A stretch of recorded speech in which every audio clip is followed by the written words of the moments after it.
ko'pchilik aytadi, elektromobil zarar deyishadi. Bittoki unda bir qarashli, bilmayman 30 ming so'mga olgan bir apparatlari bilan tekshirib, elektromobil zarar dedilar-yu.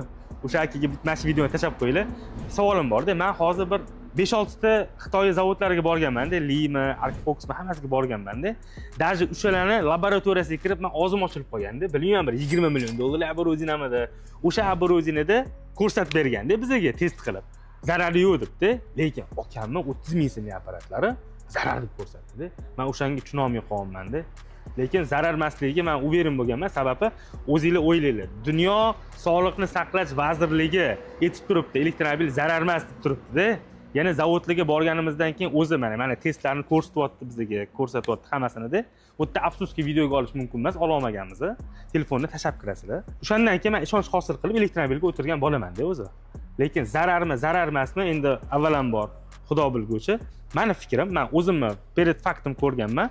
Uz test hattoki mana uz test har bitta mashinamizni sertifikatsiya qilish uchun bizni laboratoriyaga olib borib tekshirishyapti-yu, poligonga olib borib, Piskentda. O'sha yerda ham zarar emas deb berishyapti. Endi tag'in bilmadim. Siz nima deb o'ylaysiz?